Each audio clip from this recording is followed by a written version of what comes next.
I thought that was the recording. I thought that was that first news article. We gotta do all that again? Yeah. Oh, man.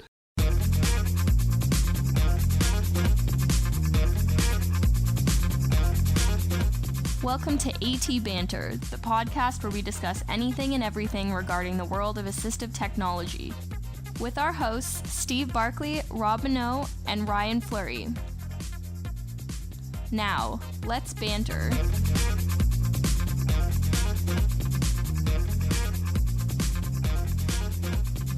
Hey, and welcome to another episode of AT Banter.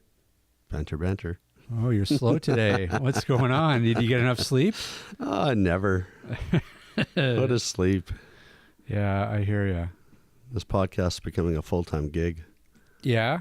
Did you have a busy few days? What's going on? Just looking at Facebook, the 10 different groups I'm on, and the Twitter feeds, and trying to find news articles. And yeah, I know. Responding to email and try making 62 graphics. Anyways, I am Rob Minot, and joining me today is Ryan Fleury. Howdy. And that's it. That's it. No Stevie Barkley today. Wait, Steve who? The name that shall not be spoken. Oh, stop it. You're just jealous because he was on vacation. I ain't jealous. I've been on vacation since March. That's true. That's true. Are you excited about the Defenders at the end of the week? The Defenders? Yeah. What? Do you not know this? No. The Defenders. That's where Daredevil and Jessica Jones and Luke Cage and Iron Fist all team up. It's a new series on Netflix. Yeah, it debuts, I think it's the 18th, so I guess Friday. On Netflix? On Netflix. Hadn't heard a word. Yep. The only thing I heard about Netflix is our prices are going up. Yeah, another $1, but it's still under $10. I mean, Yeah. that doesn't even faze me. They could charge $20 and that'd be fine with me. Yeah, I just don't tell them I watch. said that. Yeah, I know there's lots to watch. I just don't watch it. I didn't hear about Defenders. Yeah, I'm excited. It looks really good. Yeah, it's getting good reviews. So there you go. That'll be your weekend this weekend. That'll be my binge. Yeah, me too. You and me both. Yep. That kind of ties in neatly to our guest today. Yeah, that's right. We'll tell the lovely people who our guest is. Our guest today, his name is Guy Hasson, and I believe he was the founder of Comics and Power. And what is Comics and Power?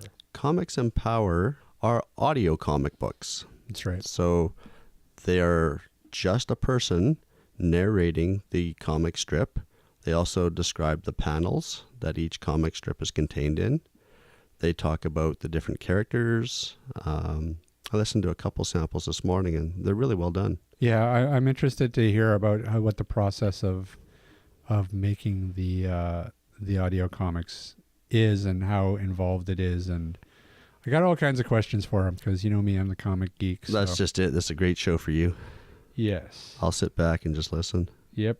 Hey, in the meantime, did you see this news story that I sent you? I mean, did you read it?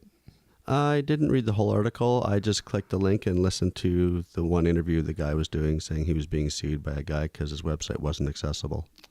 Yeah. Well, this article, it's stuck in my craw a bit. It kind of bugs me. It's out of a paper in Arizona, and the headline is frivolous, and frivolous is in air quotes. Lawsuits target business websites, and the gist of the article is that in Arizona there is a wave of lawsuits that are being filed against some businesses whose websites are not accessible. And even the opening sentence bugs me. Like, listen to this. There's a new wave of disability access lawsuits rolling into Arizona, and finding businesses to sue is now as simple as surfing the internet. Yeah, it's Across crazy. the country, plaintiffs and attorneys have been testing cases filed against businesses whose websites they claim discriminate against people with disabilities. These lawsuits are beginning to hit Valley business. So the article's really slanted towards, taking the side of the businesses and the fact that, it's the same it's the same individual and it's the same, small group of lawyers that are issuing all these lawsuits, and their takeaway is that, it's just a get rich. They're trying to, make a quick buck, and they're just suing anybody that they can get their hands on. And I don't know, that's just bullshit. It is. And, my two questions are, what do you mean by it's not accessible? And what technologies are you using to test accessibility? There are tools out there to test a website for accessibility.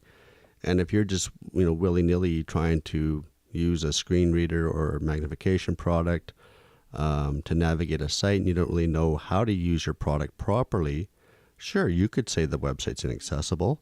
Yeah, well, but, it may just be you don't know how to use your technology. Yeah, it's possible, but I don't get that sense, especially with this paragraph. Listen to this. They say the newer complaints allege business websites aren't compatible with software used by the blind and deaf, or that the websites don't offer the same goods and services to individuals with disabilities. Which, that part I don't get. I don't understand how that's happening, where they're not offering the same goods and services.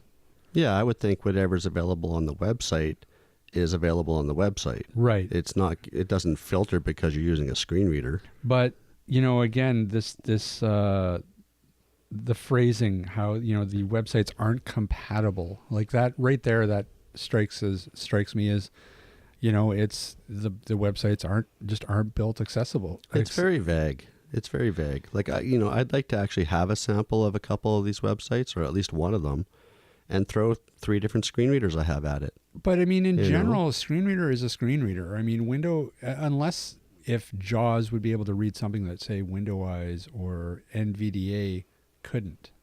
There are times where that does happen.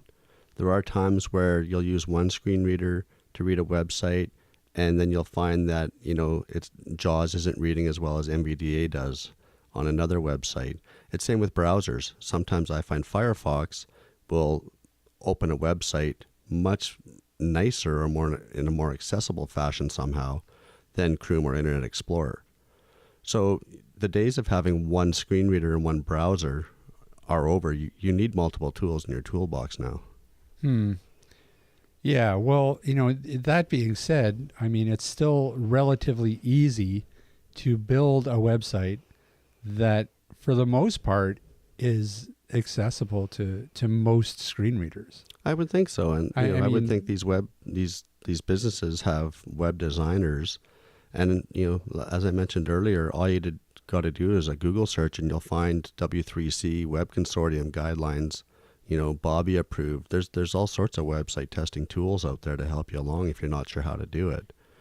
Well, and like I was saying before the show, it's 2017. Website accessibility was, 2005. Some people just don't think about it, though. There was a couple years ago where I was going on to a jewelry website, and it's a local company, and all I could read was the title bar. Didn't matter which browser I used, didn't matter which screen reader I used. All it said was the name of the company. I couldn't navigate the site at all. It's almost like it was a great big picture. Right. So, it could be that the web designers just don't even think about accessibility, or, why would a blind person come to my site anyway? But, that's besides the point. Build it accessible so everyone can use it. And, the other thing in this article that really surprised me was the fact that the American with Disabilities Act apparently, according to this article, isn't really clear about website accessibility. The rules and guidelines for website accessibility just really aren't in the Act. And I don't know if that's just because, the Act dates back all the way to 1990s. So, it's been revised a few times, though, I think, since then. I'm sure it has. But, I guess they haven't really covered web accessibility, because part of the things that these people were also complaining about, these businesses, was the fact that it's pretty much being judged across the country on a case-by-case basis. So send all hate mail to Rob. What? What do you mean? What? Well, there's a lot of people in the U.S. that probably stand behind and love what the ADA has done for them. Yeah, no, absolutely. And if there is somebody who can inform us or enlighten us on the ADA and website accessibility, please do so. Because, we up here in Canada don't know anything about it. Yeah, well, it's interesting. I mean, I'm shocked. I mean, you would think that website accessibility would be, almost top of the list in terms of... Especially because the ADA has been around so long. Yeah, And absolutely. the internet's been around just as long. And I mean, honestly, it's the internet is just as an important of a utility for everybody as anything else. Yep. Like websites need to be accessible. Yep. Go onto Amazon's website. One of the first things that come up is, we notice you're using accessible technology. Would you like to switch to a screen reader friendly site? Yeah. Okie dokie. Away I go. And not to even mention that it's just good business practice. Yeah. Like, why would you cut off a demographic that might want to buy your product by not having an accessible website? It just doesn't even make any business sense. And again, accessibility is for everyone. It's for people with reading difficulties. It's for people with low vision. It's for people who are blind. It's for people who, may need captioning. You build accessibility in from the ground up. Everyone can access your goods and services. Yep. So yeah, like you say, it's good business. Yeah, and and it really, the thing that really stuck in my craw about the article was just they really downplayed the lawsuits and really made it sound like these people were just kind of gold digging and just trying to make a quick buck. And the fact of the matter is, and we've heard this over and over again from many guests, is that the only thing businesses and companies and corporations respond to is litigation. You hit them in the pocketbook, and that's when they stand up and start paying attention. Usually, we've also heard the cases where these companies are being sued, and they just settle, and they just settle, and they just settle. It's cheaper for them to settle than it is to dig in and build accessibility. Yeah, but eventually that, Yes. They do pay attention. Yeah. It's like, wow, you know what? We're kind of sick of being sued. So let's just Sure. make an accessible website. And that's the way it should be, because if that's the only way to really evoke change, so be it. And, I'm sorry, these businesses who, feel that they're being picked on, but you know what? Build an accessible website. It's not difficult. It really isn't.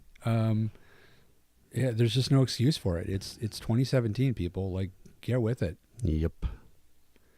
Anyways, we'll include a link to this article in the show notes.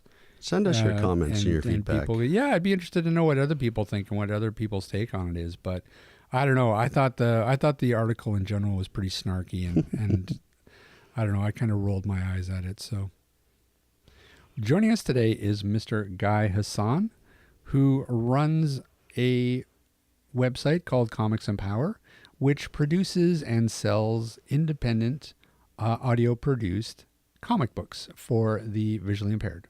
Hi, Guy. How are you? Fine. I have a slight cold, so Oh, okay.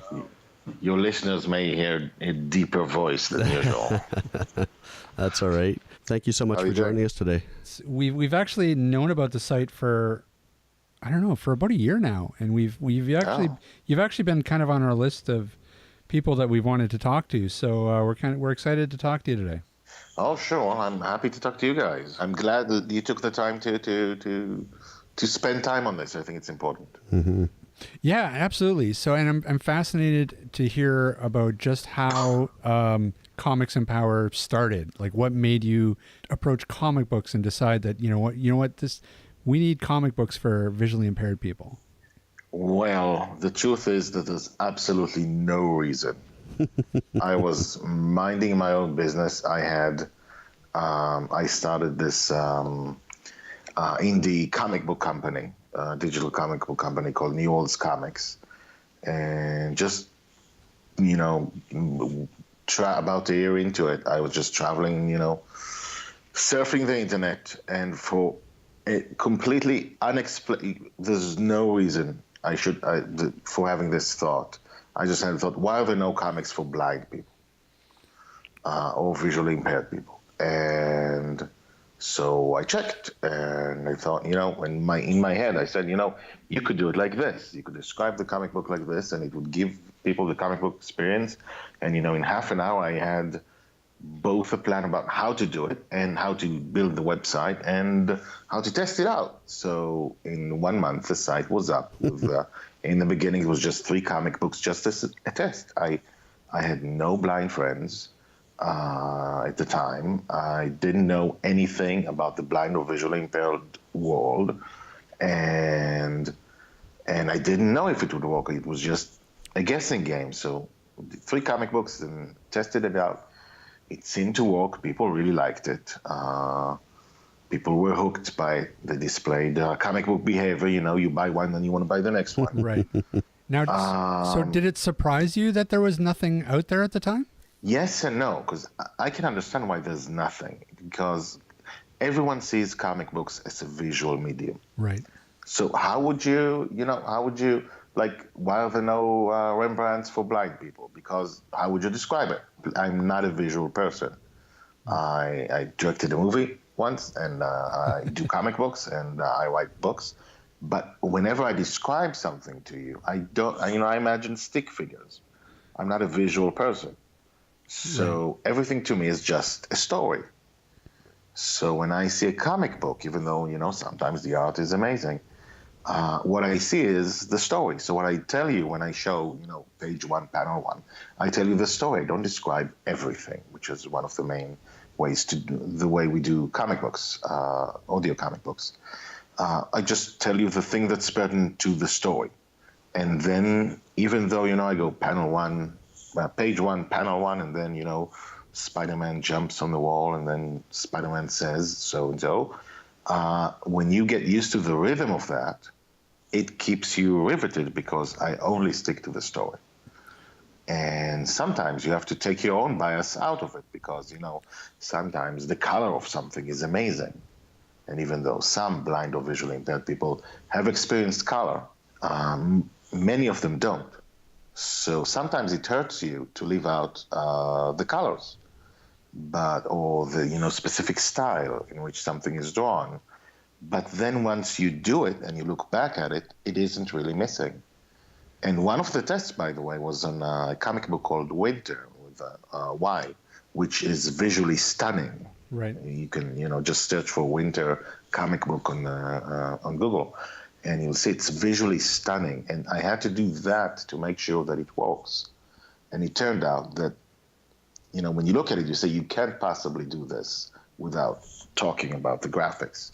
The story worked in audio. It worked just as well.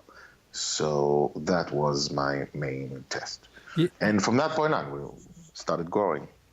Yeah, it's interesting because, really comic books, it's just a different medium in order to tell a story. And I'm sure when comic book artists, when they sit down, they're sort of working from the reverse, because they're sitting down and they have to create a panel. They have to create a static image that actually suggests things like motion or action. And so they're kind of taking it from the opposite end. And then what you're doing is sort of taking it and then you're decoding it back into the actual story or the actual movement and describing the movement, what that panel, that one single image is suggesting. So it's kind of a fascinating procedure.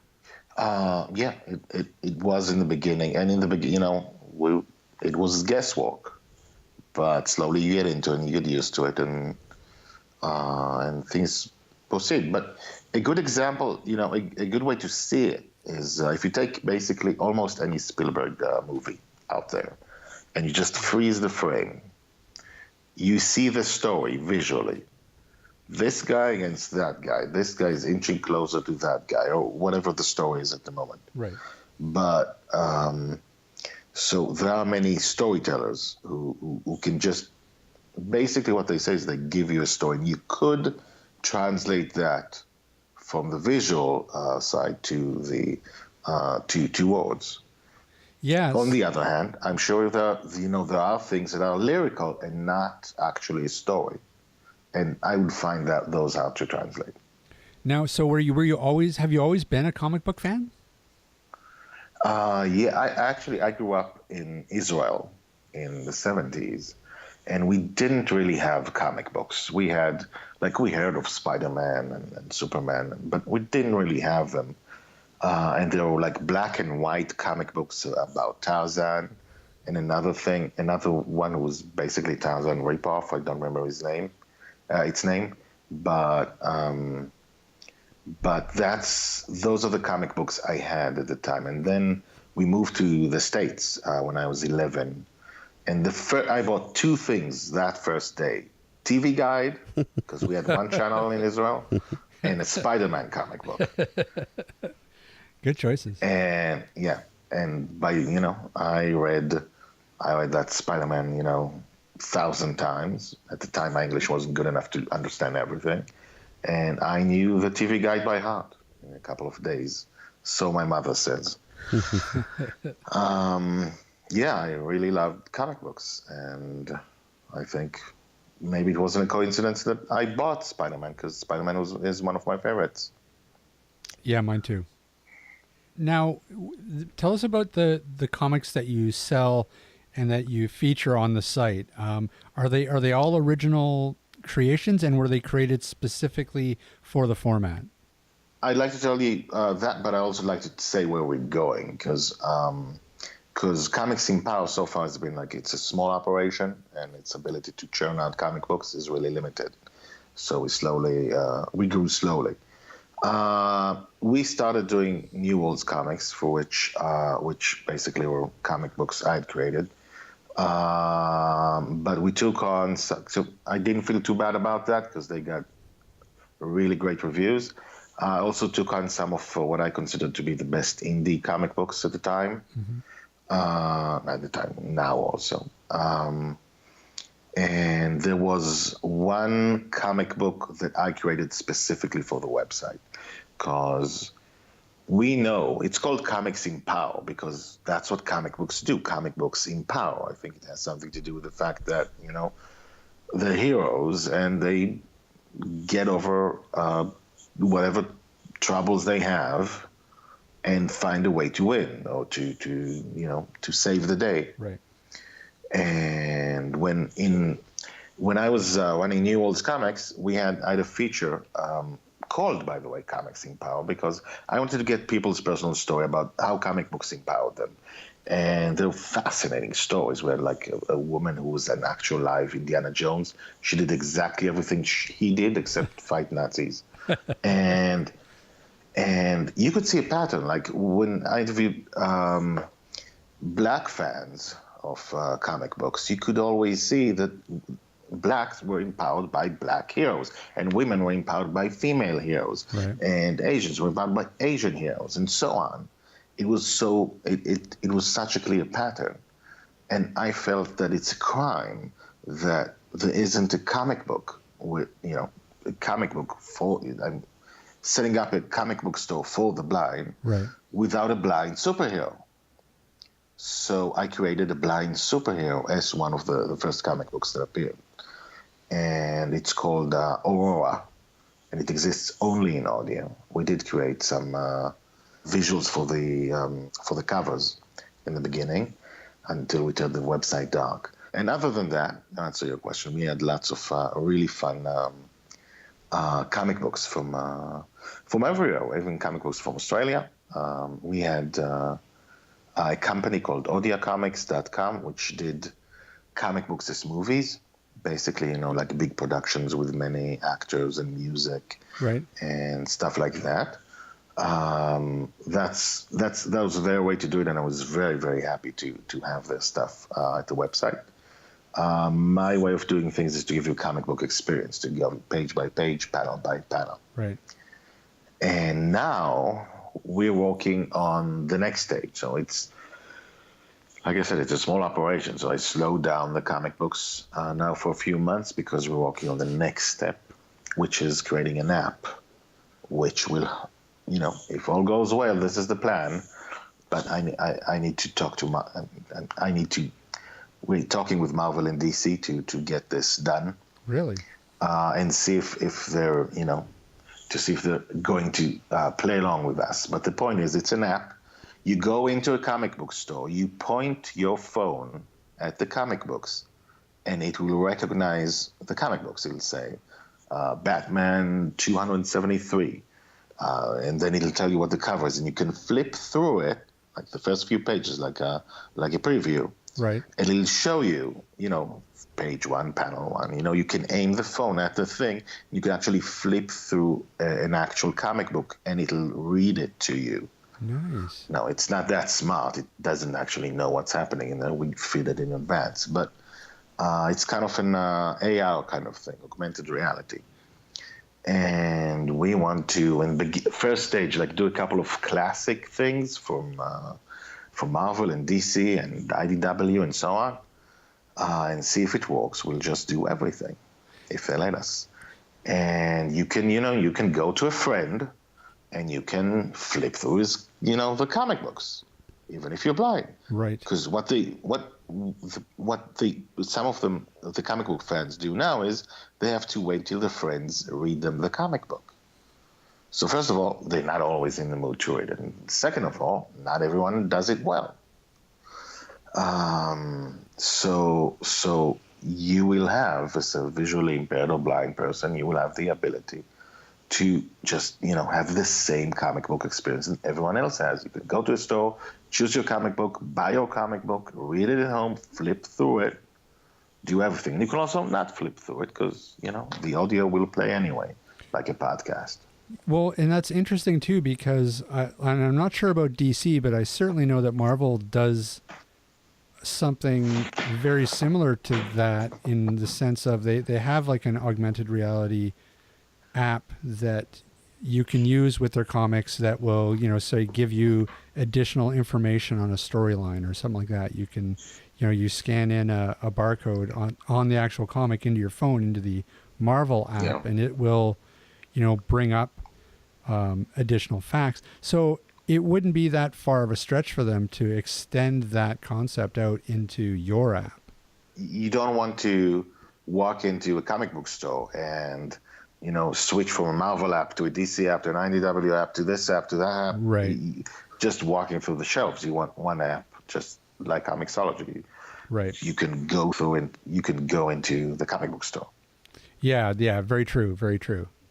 Now, what can you tell us about the process of actually producing one of the audio issues?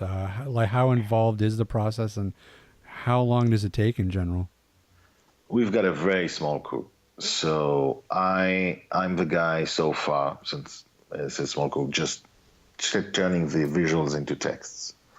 So I write the script, and then we have an amazing voice artist doing recording the script, the comic book, and then I send it to Monica. She's called not Monica, Monica, who is, I think, in Norway. She's a blind sound editor who just found the website and got involved and wanted to be involved, and she's amazing. So she does the sound edit. She sends it back to me. I just check that everything is good, and then I publish the comic book. A comic book like Aurora, how long did that take to prepare and release onto the site? Well, I have to write it, which usually takes depends on the thing, but it takes a week or two, but we do it once a month. And then, the entire process takes time. I send to be recorded, and then the sound editor. Right. But overall, it comes out once a month. And how many issues of Aurora, for example, are there now? I think there are 6 now, 6 or 7. We just finished a trilogy where almost everything is a spoiler. So here's the thing: he goes off to somewhere where he can't be in communication with his team, and he doesn't know where he is at all. He's transported somewhere else. So in those 3, especially in the first one, everything you see from his point of view is dark. So you don't see anything like in half the comic book, because you see it from his point of view. Right. and you're as blind as he is, because no one's telling him what's around him, and everything there is strange. So it's an alien place. So it's a trilogy where he's completely alone and has to basically, again, save a lot of people. And of course he does it, because that's the way it works. That's why comics empower. Now, the other thing that But now everything is slightly on hold, because I want to get the app together, because just making the app is going to make the service that we do so much bigger. Right. You know, so everyone always asks, "Where's Batman? Where's Spider-Man?" And I always wanted to wait for the right moment, to tell to Marvel and DC that, I've got 10,000, 20,000 followers, so it's worth money to do it. But I think the app idea is a way to do it now. Now, how has the response been to the site and to the comic books in general? Do you get a lot of positive feedback from the community? Yeah, it's pretty amazing. It's pretty amazing. People who always wanted to read comic books, people who read comic books when they were young and then lost their sight can read comic books again. We had, one of those people, by the way, is just won a competition we had. We had a few months after I started Comics in Power, I said, now that blind, visually impaired people can read comic books, there's no reason they can't write comic books. Very true. So we had a competition, for blind or visually impaired comic book writer, and we had 2 winners. And we published their comic books. And, so, by the way, if you want to listen to a comic book, to 2 comic books written by some people who can see, this is your chance. It was pretty awesome. Also, at the if you're asking about people's response, we had a thing in the podcast, the Blind Panels podcast, which was right. Again, everything is on a slight hold right now, but we had a thing I put a person who sees and a person who doesn't see, who read the same comic book, to a conversation together to talk about that comic book. Oh, and they felt I told them, you can say bad things about the comic books. I don't care, because it's more than I care about a specific comic book. I care that people actually have this conversation. So those were pretty amazing responses that you heard, including some, this thing could be fixed. And this, in the beginning, I thought this was happening. It should have been like that. But also, at the end of the day, it becomes a conversation about comic books and by people who love comic books. And that was just so much fun. Yeah. And I mean, comics really have become such a key element to our culture. You can't throw a rock without hitting a theater that's showing a comic book movie these days. And so, it's really important for visually impaired people to have some inclusion in this and to be able to participate in the conversation somehow. So, I mean, I get the sense that your real hope is just to be able to one day, just every single comic book that comes out is going to be just as accessible to somebody who's visually impaired as to somebody who's sighted. That's right. That's the ultimate goal.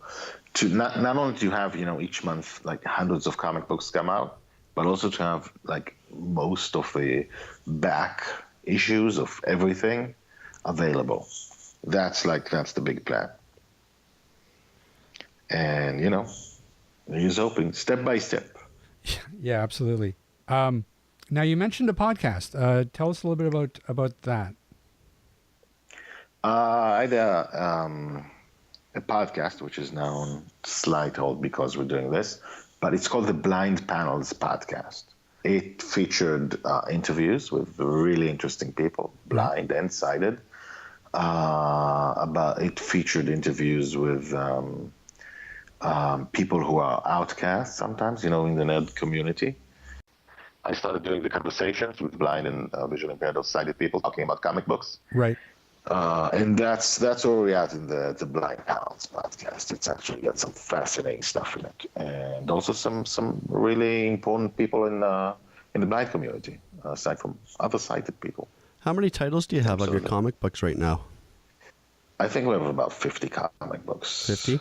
Maybe a little bit more. Yeah. And are there cited versions of the audio ones as well? Yeah, the cited versions of everything except Aurora. Now, your website's actually fairly interesting too, because you've built the website specifically for screen readers and for people who are visually impaired. So, visually, when you go to the site, it's really just a black background and there's virtually no text to be seen. What made you make that decision? In the beginning, the website was, like a regular website, and it had pictures and texts and everything. And again, for no reason, I had this idea why we should give. But this is after I've talked to a lot of the readers and the listeners, and I've learned their experience, and now I know a lot more than I did about how they read websites and how the world is. And I thought we should give readers an actual experience of what it's like to be blind and go into a comic book store. But if you're blind and using assistive technology, the website is clearly visible to you because there's text in the website. You just can't see it. Right. It's black text on black background.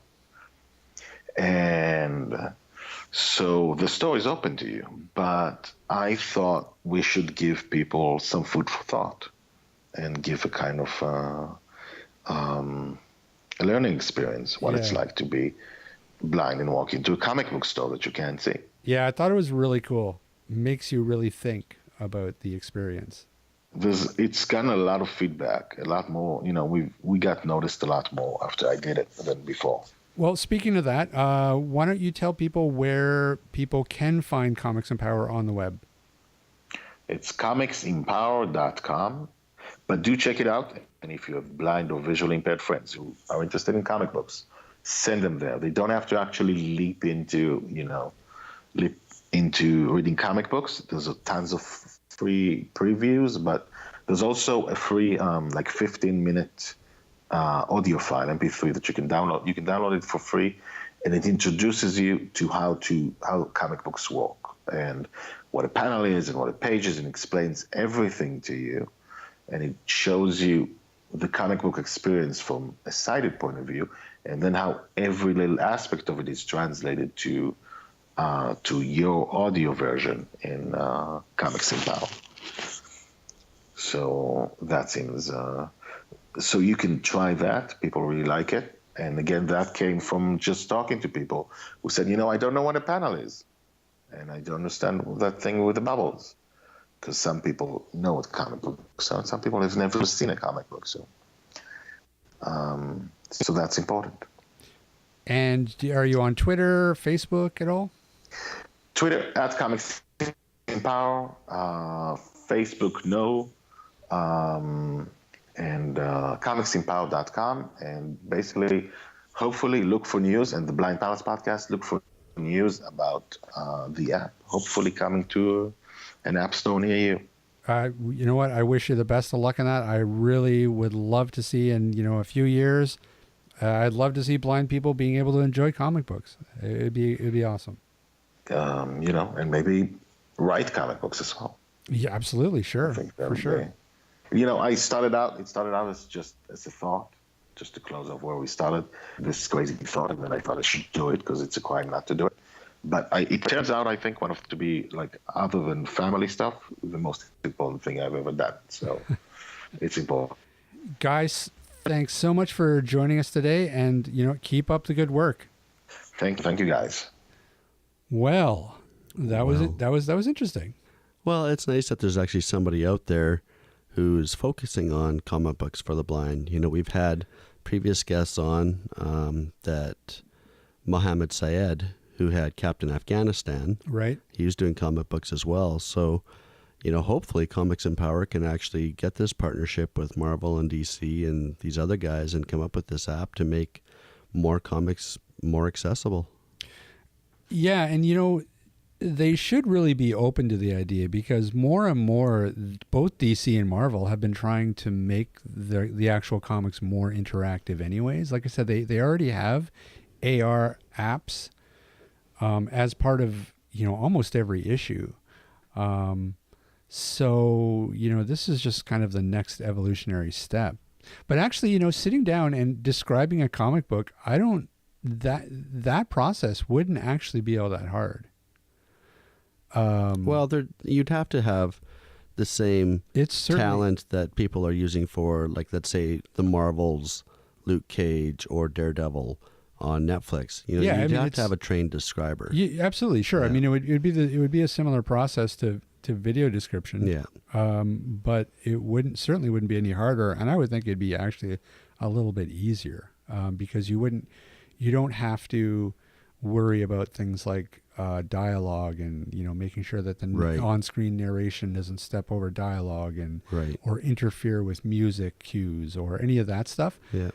I mean, I think that his best bet is to get some licensing sorted out so that he could actually just go ahead and start doing audio descriptions of some of the Marvel and DC titles. And the popular titles. Yeah. I mean, that would kind of be ideal, because they should look at that. I mean, Marvel, that could be a big revenue stream for Marvel and DC if they started producing audio versions of all the new comics, and selling them for the same price as the regular comic books. I mean, that's a whole new demographic for them. How many really millions of blind people are there that would jump at the chance to be able to read the new Spider-Man comic book? Yeah, and most of the prices on the Comics and Power site are like $3, per comic book. I think their movies are more expensive, of course, but Marvel didn't include descriptive audio on Daredevil when it first came out on Netflix. There was a huge outcry, and then they decided to go ahead and include it, and now everything has been audio described. So I think they're really open to that option now. Yeah, absolutely. It's a great time to approach them. Why wouldn't they? Yeah. Because really, I mean, I don't think it would be that big of a cost to them. Well, it wouldn't, because the scripts are already written for a lot of the stuff. So all you would have to do is have a describer go into a studio and narrate the comic book. Yep. And I mean, you could get fancy about it, and you could have voice actors come in, and you could even do some you can make a media theater type thing, sure. And music cues and stuff. I mean, you could sort of go whole hog for sure, and they probably would, because they're very protective. They want to release a quality product. Yep.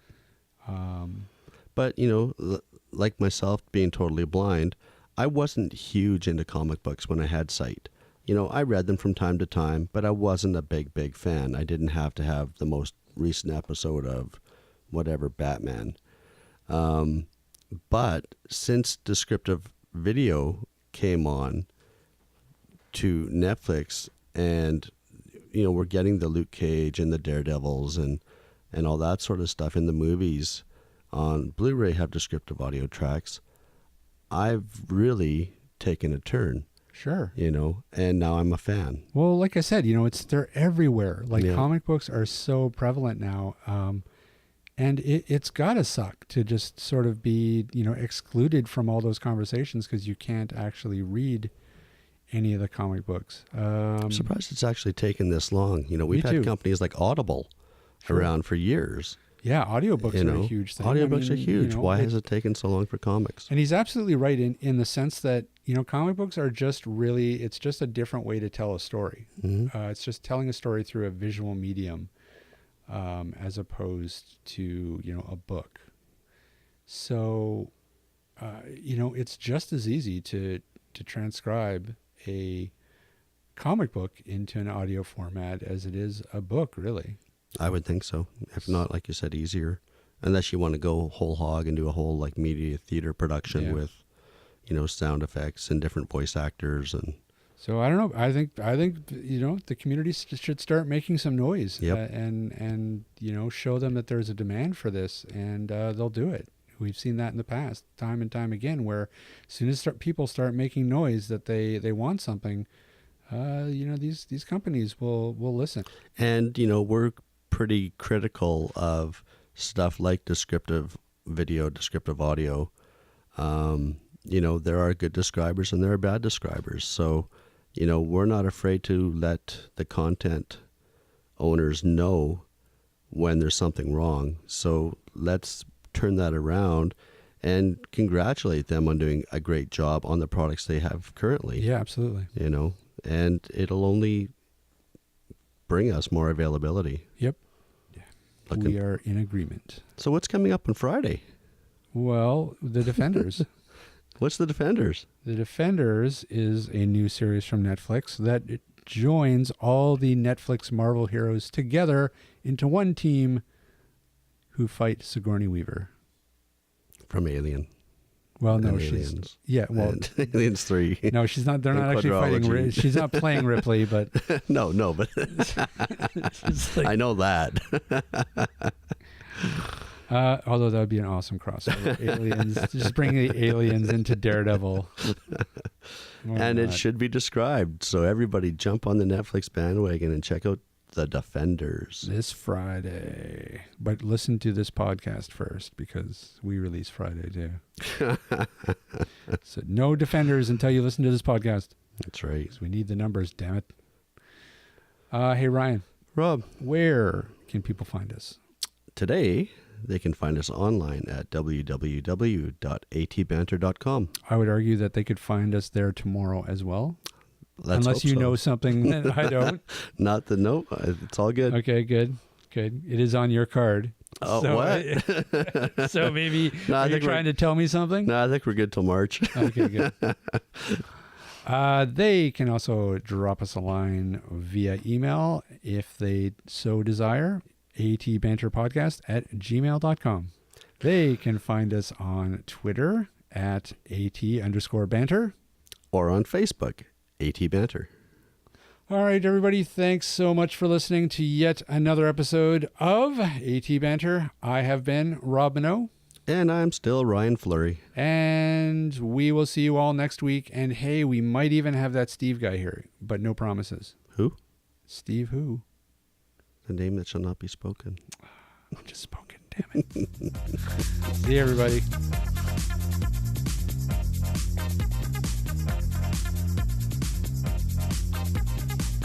This podcast has been brought to you by Canadian Assistive Technology, providing low vision and blindness solutions across Canada. Find us online at www.canasstech.com. That's CANASSTECH.com. Or call us toll free at 1-844-795-8324. For all your assistive technology servicing needs, call Chaos Technical Services at 778-847-6840 or find them online at chaostechnicalservices.com. Music provided by bensound.com.